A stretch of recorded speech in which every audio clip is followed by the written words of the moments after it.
วันนี้วันอาทิตย์อ่ะหยุดมาทางอาทิตย์เพิ่งจะได้หยุดเนี่ยพี่เสียงมันดังมากเลยอ่ะอ้าวเกี่ยวอะไรด้วยอ่ะรถกูซ่อมอยู่ที่นี่ทำไมอ่ะมันดังมากเลยพี่อ๋อดังก็ไปที่อื่นดิ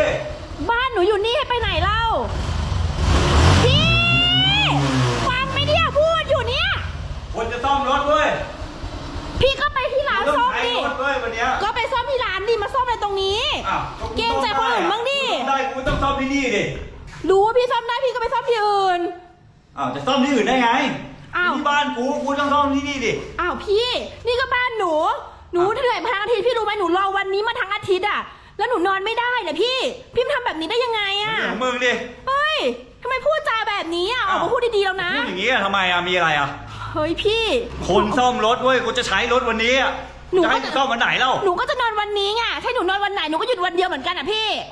มึงจะนอนก็นอนไปดิมันนอนได้ไม่เล่าเสียงดังขนาดเนี้ยพี่ลองไปนอนนี่มันเสียงดังขนาดเนี้ยเราให้คนอื่นมาเบิ้ลนะเสร็จแล้วเว้ยแป๊บเดียวเลยมันตั้งนานแล้วมันไม่ออกมาหรอกทนมาตั้งนานแล้วไปไกลเลยไปไม่ยุ่งจะอยู่ยังไงเล่าเดี๋ยวกูซ่อมรถของกูไม่เกี่ยวอะไรกูเดี๋ยวคือเมื่อไหร่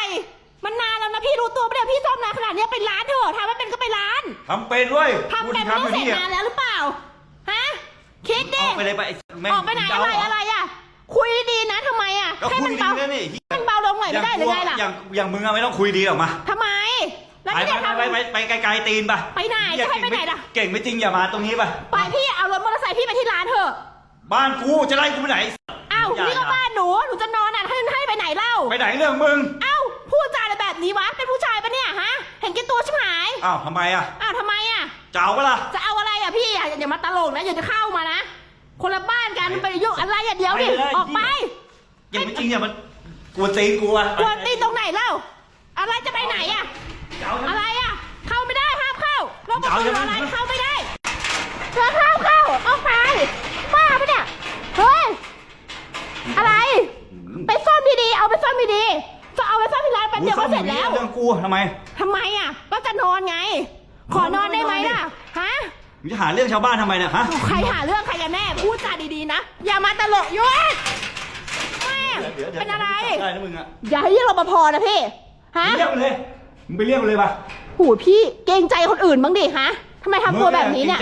ฮะอะไรด่าทำไมออกมาพูดดีๆเนี่ยเหตุผลมีไหมฮะ